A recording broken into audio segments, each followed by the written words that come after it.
Hello, everyone. This is StrawberryShorty here with my recap and commentary of Resident Evil Death Island. So, I'm not really sure what to expect from this movie. All I know is that it features a bunch of RE characters. I'm not even really sure when it takes place or anything like that. This is also the first of the Resident Evil CGI movies I've seen, although I did watch and do a video on the Infinite Darkness series, which was actually my first video on this channel. This is essentially going to be a recap with commentary, though I'll start off with my basic thoughts on the movie. Overall, I wasn't crazy about it, and I will throw out, I think you should watch Resident Evil Vendetta before you watch this, because it does touch upon some plot points from there. But yeah, I wasn't crazy about it to the point where I kind of want to do a rant video. It's just that hard to review it without spoiling. It touches upon stuff that it never follows up on, and it tries to be canon to both the OG games and the remakes while not doing any justice to the plot lines it touches upon. I'll save my more detailed thoughts for the end, though. So with that out of the way, let's get started. We kick things off with a bunch of soldiers in some kind of aircraft vehicle.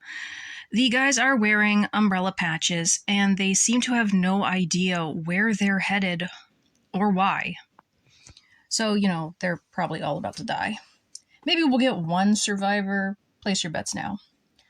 A moment later, we learn they're headed to Raccoon City, which did occur to me, but honestly seemed kind of unlikely. Who are these guys? They don't feel like part of the same group that Carlos was in, and I'm pretty sure he's not in this movie. You know they're not putting him or Billy in anything without a fight. And a guy I'm assuming to be in charge informs the group that the city is on lockdown, and they're only headed there to assist in the evacuation of Umbrella executives, no civilians. They just steal an idea from the Anderson movies? I'm pretty sure Game Umbrella typically just leaves their people to die.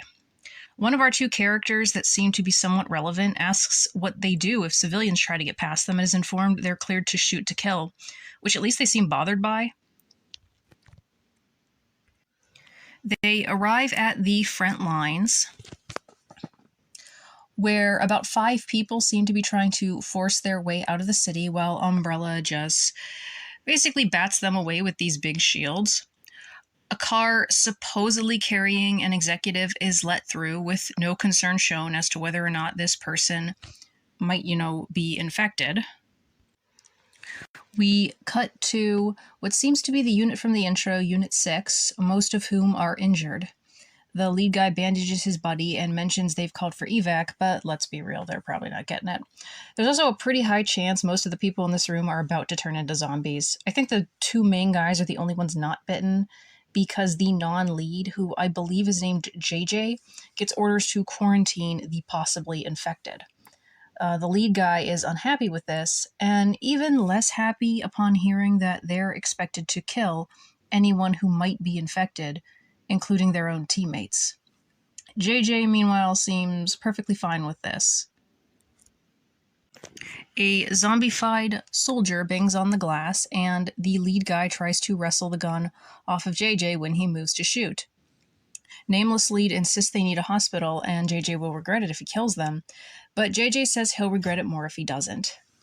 He opens fire on their zombified teammates, while the lead guy is covering his ears on the floor and begging him to stop.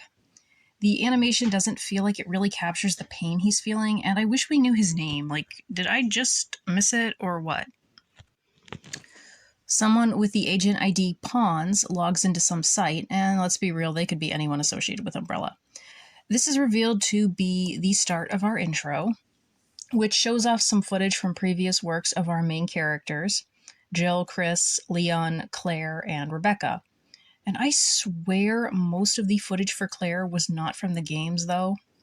I recognized a super slowed down scene from Infinite Darkness, and several I didn't recognize that I'm kind of wondering, are they from this movie? The intro seems to indicate that these guys, our protagonists, are the pawns, which honestly has been the case for most of them. And I'm just going to throw it out here, because there might be a few awkward pauses in this video. I'm recording this on a cell phone, because I don't have my computer or access to any editing software. So, yeah, I pretty much am recording this to the movie, so it's not just to, a still image, because that would be, super boring.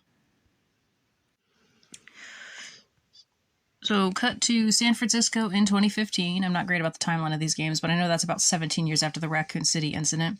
Leon and his giant-ass watch take off via motorcycle after a dry cleaning van, hoping to save some kidnapped guy named Dr. Taylor. And I really don't like the color scheme here, like a motorcycle with neon green accents and Leon in a blue leather jacket. So he pulls a gun out on the crowded road to try and shoot the van and hopefully not cause a massive pileup when a woman in a sexy reddish outfit slams her motorcycle into his. Hey, no one told me Ada was in this. Of course, I doubt that's actually her because, they'd have spoiled it in a trailer or something. They proceed to do some vehicular combat, and for a moment, we're just going to pretend a bunch of innocent people aren't being injured or killed as a result of this. The woman pulls the obvious stunt of jumping on the ramp she has created, though I was definitely surprised when she ditched her motorcycle to land on Leon's. The moves that she pulls off during this part honestly feel pretty ridiculous, as does the fact that Leon doesn't wreck until quite a bit later and suffers no injuries despite being thrown fairly far at a fast speed with no helmet on. The woman escapes, and we see that she's some blonde lady. Leon watches her go with no concern for traffic, lamenting his lost bike and not the hostage and possible casualties. Cut to the most low-res ocean shot ever, where we see some cute birds pecking at a not-so-cute whale or something with a massive injury. It's lying on a beach, and now I'm getting Revelations flashbacks. Claire cuts through the crowd of disturbed onlookers and makes her way over, dressed basically identically to how she was in the Resident Evil 2 remake. Like, wow, would it kill them to put any effort into her design? She meets the guy who was looking at the fish, who is William Gunner of Fish and Wildlife or something. Claire, of course, is with TerraSave still. The orca was apparently bitten, and though the guy wonders if it might have been a shark, she doesn't think so. Sharks don't mess with orcas, and there isn't one alive that's big enough. Clearly, Chris hasn't told her about his experiences in the Spencer Mansion.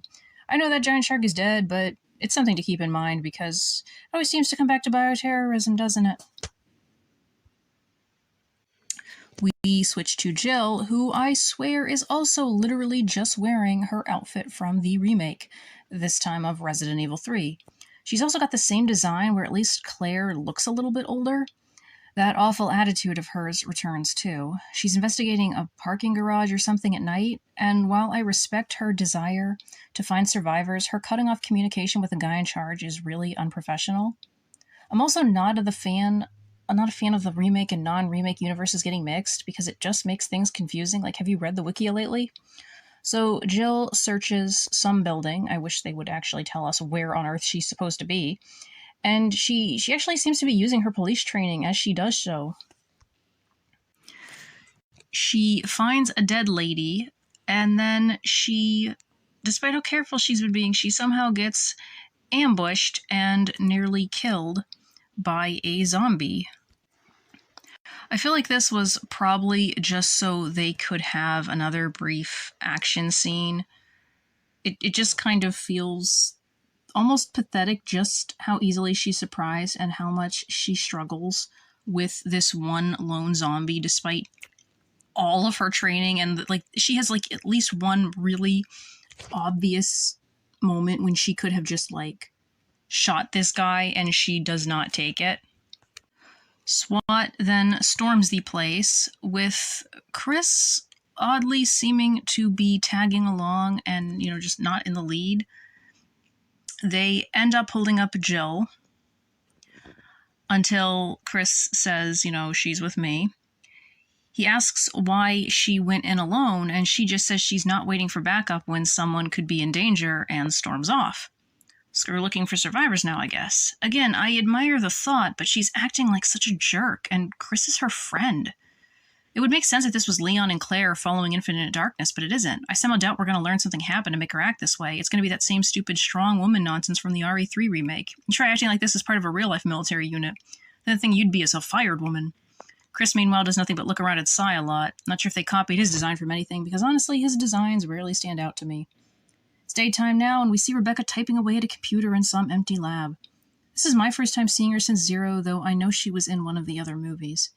I guess they're making up for her lack of appearances by letting her have different clothes, though that might just be necessity. It wouldn't make much sense for her to be wearing her STARS outfit in a lab. I did see a screenshot from the aforementioned movie where she's wearing what looks like a carbon copy of it, though, and that made my eyes roll a little bit. Chris shows up and tells her Jill is writing up the report on what happened last night, which she calls punishment. Are these two at odds, too? It almost feels like she resents that he's punishing Jill for what she did. Anyway, he goes on to say that they now have 12 similar incidents to the one last night. Rebecca tells him everyone was infected with an improved version of the T-virus, injected via needles. None of them were bitten, their victims were, but died from their injuries instead of becoming zombies.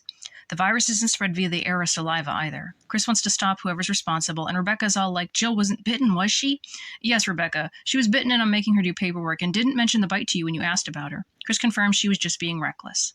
We get another case of the animation not really conveying the emotion, as Rebecca is definitely irritated that Chris dislikes Jill acting this way. He's always being reckless to save others, and she points out how Jill is finally back in the field after everything that happened to her, which she probably wants to make up for. Chris confirms this takes place after Jill was brainwashed by Wesker and made to attack them, which would make this her first appearance in a property since then. Of course, that's hard to accept because that's clearly remake Jill from nearly 2 decades ago in looks and personality. There's nothing to make us connect with the OG series or Jill's appearance in Resident Evil 5. Chris insists that none of them blame her for that, to which Rebecca points out that what everyone else already saw coming. Jill blames herself. I had to actually pause the video at this point to go and look up when Resident Evil 6 took place. And yeah, it was in like 2012 or 2013. So before this movie is supposed to be taking place. Chris went through his own traumatic experience, getting his entire team killed and suffering from PTSD and amnesia as a result. And though he got over it, it wasn't without more losses. But the movie is acting like he doesn't understand that Jill might be going through something similar, blaming herself for things that weren't her fault. At the shooting range, Chris approaches Jill as she's clearly letting off steam. He tells her he wants her off the case, and she says he must be joking. Chris says he's glad she's back, but he doesn't want her to push herself. It's a line that doesn't really feel like it makes sense here, since despite her being somewhat reckless, I wouldn't really say she's pushing herself. Jill talks about how she wanted to kill all of them when Wesker was controlling her, and how she was aware but powerless to stop it. Chris tells her that sometimes that nightmare sticks with you and threatens to swallow you up, but Jill insists she's fine now and tells him not to worry about her. I'd just like to take a moment here to give my condolences to everyone who's been waiting for this storyline to be followed up on after beating RE5 all those years ago. I'd actually only just started the game before losing my home, so I never got to finish it. But this has got to be incredibly disappointing. I mean, this isn't the OG storyline's Jill, and she's talking about what happened, but it just feels empty. Same with what Chris is saying. I feel like they could be doing so much more here, and the animation's difficulty with showing emotion isn't helping. Chris goes on to talk about Piers, though not about his unit that he lost, and how they have to be ready to die, and how her behavior didn't just put her life at risk. They've been in this line of work too long, to the point where they've become numb, which means they have to be even more careful. Jill just gets angry because innocent people are being poisoned and used as weapons. She wants to stop the people responsible, not talk about souls and numbness. Chris tries to reason with her, but she goes back to shooting. Seriously, I want to hear what you all thought of this scene in the comments. We cut to a guy I'm guessing is Dr. Taylor, working at a big computer. A man with a cane shows up and we see the woman who attacked Leon. Cane guy congratulates the clearly terrified man, confirmed to be Dr. Taylor, for his good work. He then proceeds to harass him by making noises with his cane and forcing the guy to play Russian roulette. When the doctor lives, Cane guy congratulates him and says fate has decided he'll die some other way. The guy then turns and tries to use the gun on himself, but his super high school level luck wins out and he also survives. Would have made for a pretty interesting movie if he just died right there, I bet, but of course he didn't. Chris and Jill run into Claire in the Resident Evil break room and share some coffee. You might be excited to see these three together, but they talk about nothing for about 2 seconds before we cut to them with Rebecca. Whales have been disappearing near an island called Alcatraz, prompting Claire to call Chris and Jill. Why? Because that bite mark on the whale from earlier had the same T-virus strain from their recent cases. What's more, though the police somehow missed it, Rebecca managed to discover that all the virus victims had something in common. They'd recently visited Alcatraz. Naturally, Chris, Jill, and Claire decide to head to the island on a tourist ferry. Yeah, let's not stop these innocent people from potentially getting killed. Then we see something none of us ever wanted to, Chris in a Hawaiian shirt. Though part of me hopes he keeps that on for the rest of the movie. If Jill can escape a zombie-infested city in a tube top and a miniskirt, he can wear that. Chris speaks with Rebecca over the phone and learns that, since the virus is similar to some that they've already have cures for, she's pretty sure she can whip one up. Kind of feels like something that maybe should have been done before they left so they could use it on themselves and have some with them for all these civilians. Oh, and there's a very concerning shadow that appears in the water that looks kind of like a shark, but also not a shark. Back in the computer room, the woman who still has not said a word finds the doctor has fled. Kane Guy thinks that he won't get far and is delighted to spot our heroes on the cameras. He talks about the bronze bull torture device and how the first person who died in it was its creator. But I swear I read that thing was never used. I'll spare you the details of how it worked because you're all probably horror game fans. I'm sure you've heard it before. Anyway, now that the guests of honor have arrived, it's time they debuted their creation.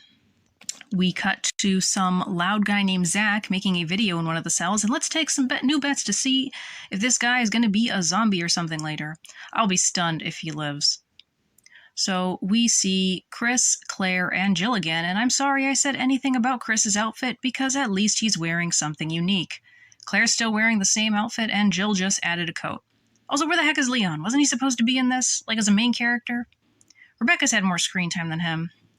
Enjoy seeing all these innocent, soon-to-be-dead people, and it's already starting. A zombie attacks a guy, and Chris takes forever to run 2 feet, allowing a second person to die. During this, the other two aren't doing anything, not even giving instructions to the terrified onlookers. I kept waiting for them to say something to these people, but they didn't. And just like I predicted, Zach turns and ends up attacking his cameraman, causing chaos. This entire following scene just made me cringe because the group fails so utterly and lots of innocent people die. Claire manages to herd a few of them into a room and has them barricade the door, only for the zombies to suddenly start climbing. Meanwhile, I am just worried that someone in this room is going to turn. And there we go. Are any of these people going to survive? Like, this is why you should have thought about the vaccine thing before you left. And also, not let these poor people come here. Jill, meanwhile, has something akin to a PTSD attack in the middle of the massacre, which prompts her to jump through the floor after it caves in an effort to save a security guard. Also, where the frick did Chris go? He just kind of vanished from this scene. Anyway, Jill saves the cop, but of course he turns immediately afterwards. I feel like these people were all just sacrifices for some more action, but most of it wasn't even that flashy. It really was just a massacre that didn't need to happen. Not even 30 minutes into this movie and I'm already so angry. Anyway, back upstairs, we see Chris being far more efficient now, though unfortunately his shirt joins the casualties. But, I mean, at least he's looking cool while doing stuff. Jill slowly retrieves and cleans her knife because, what's the rush? She actually feels really freaky in this moment before she slowly starts walking down the tunnel that she's found herself in. Then we see some water bowels get set loose, and I think one of them bites a whale. for some reason. Meanwhile, Cane Guy muses about whether good and evil existed when the dinosaurs were killing each other, and he's doing that banging thing with his cane again. Is there even such a thing as evil in a food chain? And, stuff like that. He doesn't think so. The man is clearly unwell, failing again to Russian roulette himself.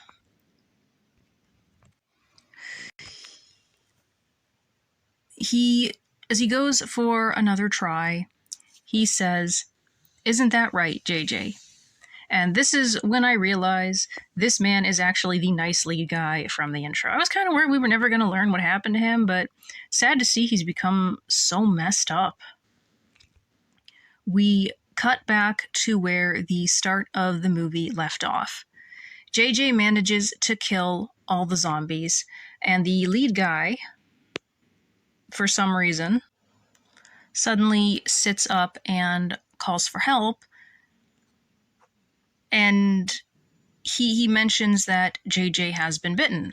We didn't see that happen, and I feel like it could have been like a really cool reveal if he's like, oh, we have 2 people that need saved, and JJ was like, just 1 or something like that, or just pan out to show the bite. Also, the animation again fails here because the lead guy was seriously distraught, but he doesn't even look upset as he calls for help despite his teammates all being dead and the other living one having been bitten. The voice on the radio reminds him that all the infected must be killed. The 2 look at each other, and JJ suddenly lunges at lead guy and tries to get his gun. He ends up with it pointed at him, and we see him saying something. It looks like begging for his life, even though he just killed all those other dudes. I mean, I get it, but still. This cuts to our villain with the gun to his head, but he fails again to kill himself. All these freaking hot, traumatized villains. Back to Claire and Chris. They can't get Jill to pick up her phone. Ignoring all the poor dead civilians littering the floor around them, because who cares about all these people we led to their deaths, they argue about what to do. Chris wants to find Jill, while Claire is worried that there could be more zombies lurking about. I'm not sure what the issue is, just move forward and kill them as you go. They hear a noise, and I'm pretty sure it's going to be the doctor. They realize it's coming from a cabinet, and sure enough, it turns out to be Dr. Taylor. Meanwhile, Jill continues down the tunnel, and I'm just hoping Nemesis shows up. You know he's still out there somewhere. OG Nemesis, not, trash bag Nemesis. She sees someone shadow and goes after them. I think it might be one of the villains. However, the minute they start fighting, I realize that it's actually Leon. It takes them much longer to realize they know each other, though I'm admittedly not sure how they know each other. More zombies show up, and then Leon gives Jill a gun. A long tongue reminiscent of a Lickers saves us the trouble of killing one of the zombies. It turns out to belong to what I can only call a cross between a liquor and a fish. It doesn't seem to be able to see, just like the Lickers from the games. And it gets dangerously close to upping this movie's ratings with Jill before, one accidental noise later. And I'm calling shenanigans right here because Leon takes it out with a single gunshot. No Licker goes down with one single handgun bullet. More come for them, they run, and Leon grabs Jill as she starts to get dragged off. He ends up getting grabbed as well. Jill tells him to duck when she means dodge, and they somehow survive. By the way, guys, did you know Leon sometimes drops one-liners? I'm just letting you know in case you somehow forgot while watching this movie. Back to Chris and Claire. They wait until they're exploring with the doctor to finally start making introductions. After learning who they are, though, the doctor is clearly hesitant to introduce himself, as if he couldn't just give a fake name, geez. He finally does just that, but makes himself seem super sus. It doesn't help when he calls TerraSave a cult of terrorists. prompting Claire to yell at him. I guess it's more forgivable since she's not a trained agent, I think, but now is not the time. They lose track of the guy like 2 seconds later and end up having to save him from some surprisingly quiet zombies. Claire takes out several, while Chris struggles with just one. The doctor got scraped and is surprised when Claire helps him even though he called her a terrorist. Chris says they'd treat his wounds even if he were one of the bad guys. This, doesn't feel like the truth. I mean, in a very specific set of circumstances, maybe, but I feel like they wouldn't otherwise. Back to Leon and Jill, we learn that Leon is there looking for Dr. Taylor. Jill explains why they're there. Leon picks up on a draft, then makes an ungodly amount of noise, uncovering a hole in the wall. They venture inside, and we get a brief shot of more of those fish lickers, which seem to be chained up underwater. The pair find themselves in what looks kind of like the secret lab area of the remakes, and we see what I believe are those liquor things surfacing? Not really sure. We get what I assume is Bow Vision closing in on Chris's group, eavesdropping on them. Chris wants to keep looking for Jill, suggesting that Claire take the doctor and go back to the city. They're both bitten by something, and it kind of seems like it might be an insect. Are we going to get zombified Chris and Claire? That could be interesting. I mean, they'd almost certainly get cured eventually, but it would actually be a way to do something with Jill's guilt about fighting against Chris. Dr. Taylor freaks out and runs away, but is found by that woman. Why does she care what he's up to? She certainly didn't seem to before. Back to the other two. Jill is, for some reason, confused by the presence of a submarine dock. Like, you saw what was under Raccoon City. Why does this surprise you? Seriously, are these reused assets? I swear, everything in this area looks like stuff from the remakes. Rebecca talks on the phone with Hunnigan elsewhere, and we learn that neither of them can communicate with their agents, and also that someone hacked into the database and stole data on Chris, Jill, Leon, and Claire. Jill and Leon find the computer room. Jill wants to just set the whole place on fire because, that's not stupid at all. Kane Guy talks to them over an intercom, and Leon says, "What I'm thinking. Well, if it isn't whoever you are." Seriously, what is this guy's name? He asks them to come to him, saying Chris and Claire are waiting for them. Are we really going to see them as bad guys? Rebecca, meanwhile, prepares to depart with exactly 4 doses of the vaccine. Wow, excellent planning there. And she actually says she hopes she made enough. Why wouldn't you have extra? Leon and Jill make their way to where the King Guy told them to go, finding Chris and Claire in cells. Oh, and Dr. Taylor is with them. Leon recognizes and exposes him before... And King Guy, when he shows up, he finally gives us his name. Dylan Blake. And what I guess is actually drone vision returns, infecting Leon. Uh-oh. Is this going to be Jill versus all her friends? The blonde woman, whose name we still don't know, jumps down and disarms Leon. And Jill, for some reason, doesn't bother shooting her. I'm not entirely sure who this chick is, supposed to be. Maybe she's like JJ's sister or something. Well, Leon starts talking about Dylan getting stuff from Arius, and then Dylan mentions how they murdered Maria's father. I'm guessing this is from the other movie Rebecca's in. I think that's Vendetta. And this girl, I think, is Maria. Is she mute? But, what score does Dylan have to settle? Shouldn't he hate Umbrella?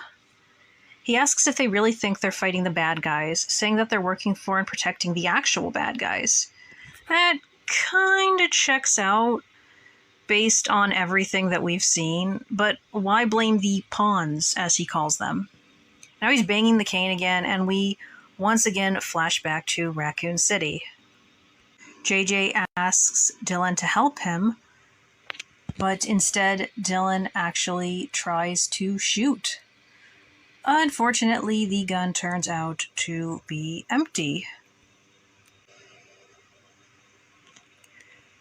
Realizing this, JJ scrambles to get his own gun, and Dylan just kinda bludgeons him to death with, I don't know, a filing cabinet or something.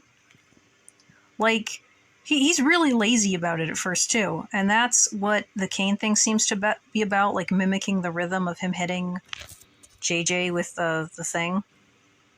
So Dylan is apparently tired of the lack of justice and how the ones with money decide what's right, and he's going to use his virus to clean the slate. He's not planning to kill everyone, though. He's deciding to choose himself who lives and who dies. Not sure why so many innocents got killed, though, instead of, the bad rich people he hates. But he points out how he left Jill alone, though only so she could experience what he went through back when he thought he was on the side of justice. Claire is about to turn, and when she does, she'll kill the doctor, though I'm not sure why Dylan calls the doctor an innocent life. He was apparently going to be, trading his technology to bad people. So, Meanwhile, Rebecca's group is approaching the island, while Dylan, of course, keeps monologuing. He calls out Leon for working for people who cover up the truth and propagate the endless cycle of battles that he keeps fighting. And I mean, he's not wrong on that. I hate all the cover-ups and that they're never addressed, and that they've never addressed how Leon was forced into being a government slave because they threatened to murder him and a 12-year-old girl for the sake of one such cover-up. He considers Claire's group just as guilty for not stopping the actual bad guys. Instead, just, offering band-aids.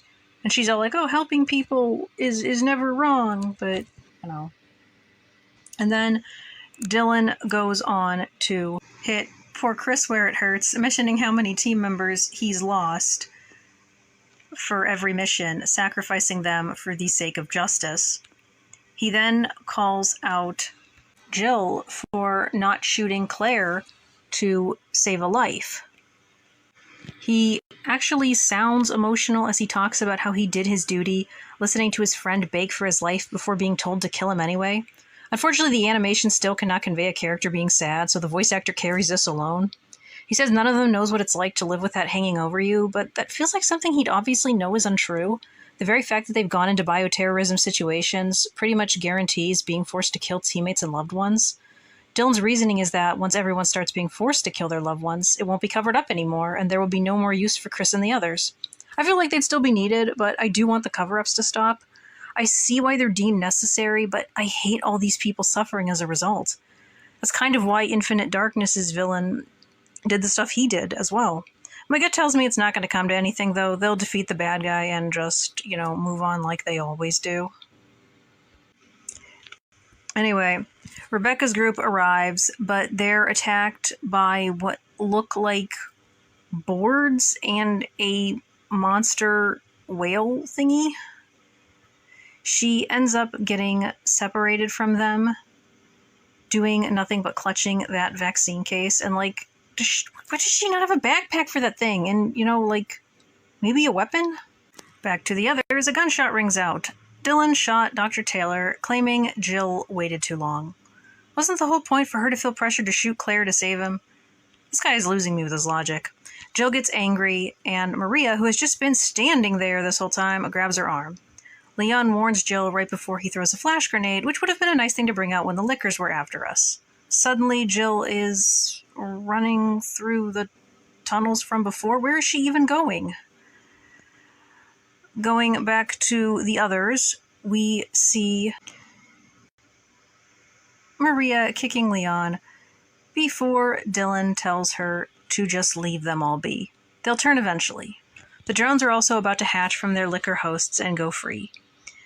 We get to see that happening, and I gotta tell you, it kind of looks like something out of that CGI Final Fantasy movie, the Spirits Within or whatever. You got all these little lights everywhere.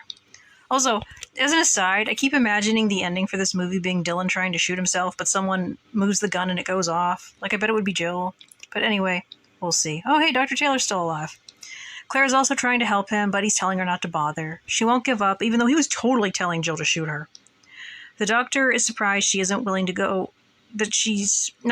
up after what Dylan said. The group has this moment where they talk about how messed up the world is, but that just means that they gotta keep doing the right thing. Dr. Taylor asks how they can stay so calm, and the men literally say, in unison, "We got Jill. Thank goodness. Our hero." Dr. Taylor stops Claire from her efforts, mentioning how his life was all about him, and it might have been different if he'd met them sooner. He reveals how he made a backdoor to the network as insurance, and gives Claire the password before dying. Claire comes close to showing emotion before we quickly cut back to Jill. She runs into Rebecca, who reveals she has the vaccine, and it can save anyone who hasn't been killed by the infection. Those poor tourists. Jill sends the unarmed Rebecca off on her own to find the others, determined to destroy the incubator I swear was only mentioned after she left. Dylan is in the computer room, and he is watching a map. That's about it. It turns kind of red. I'm not really sure what he's doing. And then he abandons his revolver, so there goes my ending idea, and grabs what looks like one of the injector guns from Galarians. Telling Maria to open the floodgates, he walks off. I'm not sure what's in that gun, but it was green, so it's probably nothing bad, right? And the floodgates open. Meanwhile, Chris and the others are all just sitting around, infected, not really making any efforts to try and escape. But thank goodness, Rebecca appears, and she is slowly jogging towards them. We see her helping Leon as she tells the group about Jill. Speaking of Jill, we cut back to her, wondering what Dylan is up to. Then back to the others, who have recovered in about 2 seconds thanks to the super vaccine, but Leon is already gone. How did they even get out of the cells? The group quickly goes to help, before we cut to Leon with Maria. She finally talks, saying how she's glad the virus didn't kill him, as she wants to. And I gotta tell you, she fights like a superhuman. Like, is there a reason for this? She is determined to avenge her father, and Leon's insensitive one-liners do not help. We cut away from the fight to watch Dylan watching a shark, while in the distance, Jill watches him. She tells him to give up as Rebecca has already cured the others. But Dylan doesn't care and even expected this. He is certain the world will soon realize that there's no justice, and he'll finally be able to atone for murdering his friend. By, murdering a bunch of other people. Jill does nothing but watch as he shoots himself in the head with the green stuff. He falls slowly and rather epically into the water below. And the weird mutant shark thingy eats him. If this is some weird way of further mutating the shark, I'm not sure you can inject yourself with a virus via your head like that. Back to Leon and Maria, that girl is seriously out for blood. She has to have been infected with something, right? It's not a bad scene, though I guess it's a little lacking if you haven't seen the movie this grudge originates from. It also feels a bit stupid when Maria speaks again, only to reveal that she's going to make Leon pay for killing her father, followed by Leon again dropping an insulting one-liner that will only make her angrier. And then Leon just kind of like ends up getting the upper hand out of nowhere. And he knocks her back onto something that like impales her. She manages to pull herself off it, staggers forward, and then just collapses, dead. Like, how lame. That was all it took to kill her? And then, like, Leon drops another one-liner, which feels wrong in this situation. But again, I don't know this girl. She could have been an awful terrorist from the start or something. Everyone joins Jill, who reveals that Dylan has used the virus to fuse with the whale monster. I'm not sure how she knew that or how he did that, but that's apparently what happened. And Rebecca finally has a gun. Not sure where she got that. And they prepare for a boss battle. It's a lot of slow motion and everybody just running around like crazy, flipping everywhere, and pretty much using every weapon under the sun. They even pull out a rocket launcher, not that it seems to do much good. The boss also doesn't look cool at all. Claire and Rebecca eventually get set off to stop the drones, which makes me wonder why they were even there from the start. Like, it does make sense that they'd be the ones to go, but it does kind of take away from the action when we're suddenly forced to, you know, cut away from the fighting to get a scene of them in the computer room. And it's a scene that just kind of goes on like a little too long before we finally cut back to the boss fight.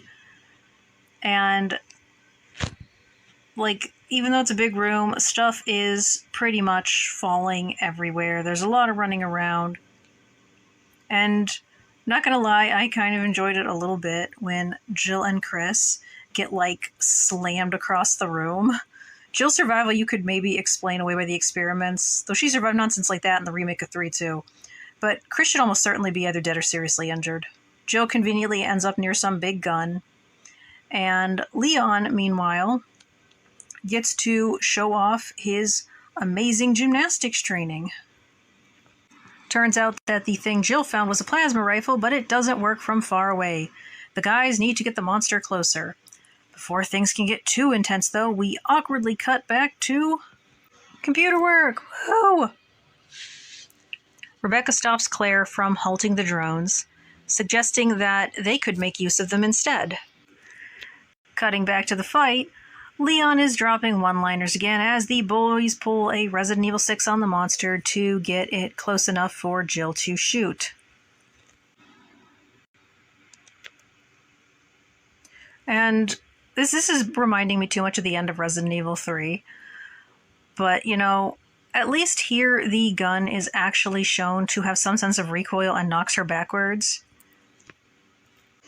But it's not enough to kill the monster! She tries to take another shot, but as it turns out, the weapon needs to recharge, which it can apparently do all on its own. The monster manages to knock her away while she's just standing there waiting, and like every Resident Evil player when they've used everything else in their inventory, Leon starts letting off handgun shots.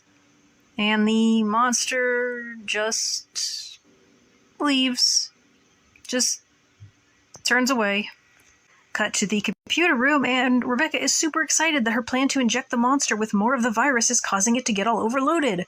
Boy, sure is lucky that worked instead of just making it mutate even further. Not very exciting, though. Leon realizes that the monster is heading for open water, and the girls hurry to try and shut the gate. Jill runs for the monster, armed with a duffel bag? I'm not sure what's in there, but it can't be the gun. The monster nearly makes it, but then suddenly decides to stop.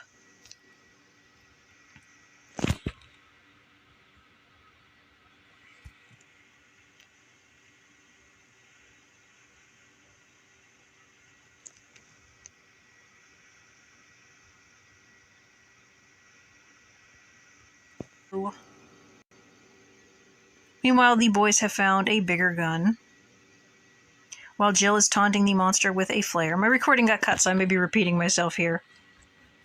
She continues to taunt the monster. I'm not sure if the monster can even understand her. But she dives into the water, and the monster goes in after her, giving chase, which seems like what they were trying to avoid, but, whatever. The boys use the big weapon to shoot the gate, which is super interesting, causing it to close on the monster's head just as it's trying to escape. But, wouldn't the virus still get loose in the water that way? And wouldn't Jill be infected with it since she's in the water? And speaking of Jill, even if you take into consideration the fact that she was in the water, she is way too clean throughout this entire thing. And, group is happy that they've won. Though Jill just stands there, spending a really long time kind of staring at the monster's remains. I'm not really sure what she's doing. The group leaves the building. Leon shocks all viewers by dropping another one-liner. A helicopter is heard arriving, and Chris tells Jill that he's glad she's back. She tells him she's glad too, and they all go to meet the helicopter. We see the island getting smaller, and then the movie just ends. No contemplation, no particularly satisfying conclusion, it just ends. Before I get to my overall thoughts, I have to ask, did you guys like this movie? If so, why? Fans of the OG games, were you satisfied with how Jill's return was handled? Me, I can't say I enjoyed this movie all that much. They had a bunch of characters, but what was the point? Dylan had some interesting stuff going on, and he pointed out a lot of things that were true, but it never amounted to anything. The movie only briefly touches on Jill and Chris's traumas, and it's hindered by them reusing Jill's remake model and personality, and the animation being utterly unable to properly convey when a character is upset. Claire's model also seems partially reused, which just seems lazy. Dylan's actions don't really seem to fit his motive, and his ending was completely unsatisfying. They could have really done something with PTSD and feelings of guilt, but they just don't. This movie feels like nothing more than an excuse to put all the characters together, and while it might be nice to see them interact, they don't do anything with it. It just left feeling frustrated. I really hope people will let me know what they think in the comments. Thank you so much for watching, and I'll catch you next time. Bye!